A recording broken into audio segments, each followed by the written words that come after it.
राम राम मित्रों, योग बना निरोग। मैं रमाशंकर द्विवेदी धार्मिक चर्चा के तहत कल भगवान बुद्ध का जन्म उत्सव था। बुद्ध पूर्णिमा थी। अनंत काल से, आज से नहीं, सृष्टि के निर्माण से ही ये लिख दिया गया था कि आने वाले समय में भगवान बुद्ध का अवतार नारायण के द्वारा लिया जाएगा। कुछ भटके हुए लोगों ने कुछ अनैतिकता के बल पर कि जिस राजा ने शासन किया हो, शासन की दीर्घायु युद्ध से अपनी असीम मौतों को देखकर मन में अशांति और ग्लानि हो जाने पर राजपाट त्याग दिया हो और शांति की खोज में निकल गए हों। बिहार के पटना में, गया में एक दिव्य स्थान है कपिल, जहां महात्मा बुद्ध ने अपने जीवन के अनेक वर्षों तक तप, ध्यान, योग, साधना की। और कुछ नेता, कुछ पार्टियां नाम तो बुद्ध का ही लेती हैं और गाली सनातन को ही देती हैं। भगवान बुद्ध ने कभी नहीं कहा कि राम का विरोध करो।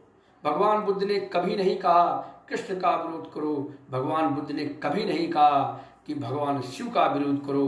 भगवान बुद्ध ने कभी नहीं कहा कि आप धर्म बदलो। भगवान बुद्ध ने कभी नहीं कहा कि आप जरा सी परिस्थिति आवे तो आप अपने समाज को बदनामी करने के लिए तैयार हो जाओ। लेकिन आज अनर्गल लोगों का अनर्गल प्रलाप चल रहा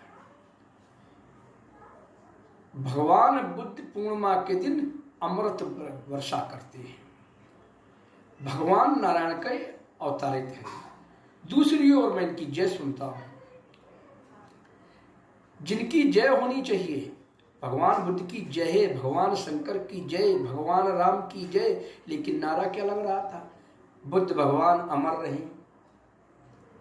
कभी परमात्मा अमर हो सकता है, परमात्मा तो साक्षात जीवित है, लेकिन तुच्छ टिकिया चोर नेता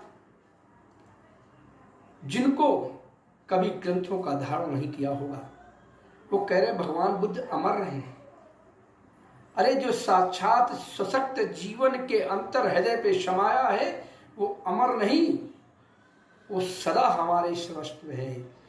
जो गया ही नहीं वो आएगा क्या? जिसका अनंत नहीं उसका अंत कैसे होगा? जो अनंत है, सर्वव्यापी है, कण कण में हमारे शरीर की रक्त वाहिनी में बह रहा है, वो अमर नहीं, अनंत है। भगवान बुद्ध अनंत हैं, अनंत ही रहेंगे। क्योंकि जैसे कलयुग का अवतार हुआ नहीं है, लेकिन धर्मशास्त्र कहते कोई कल्कि अवतार होगा। तो जो कल्कि अवतार होगा और धर्मशास्त्र पहले से बता रहे हैं, तो विचार करने योग्य है कि हमारा सनातन अनंत है। हमारा सनातन अनंत उस स्थिति को गणना कर लेता है कि जो घटना होने वाली है हजारों वर्ष बाद होगी, उसको पहले ही बताते हैं। इसलिए मित्रों, आप सभी को नारायण के अवतारित भगवान बुद्ध के दिशा निर्देशों पर शांति की खोज में अशांति का मार्ग त्याग कर, हिंसा का मार्ग त्याग कर, द्वेष का मार्ग त्याग कर, तृष्णा का मार्ग त्याग कर, घृणा की भावना खत्म कर, आपस में कंपटीशन नहीं, आपस में बेमनस्यता नहीं, आपस में गठजोड़ बनाओ, जोड़ना सीखो।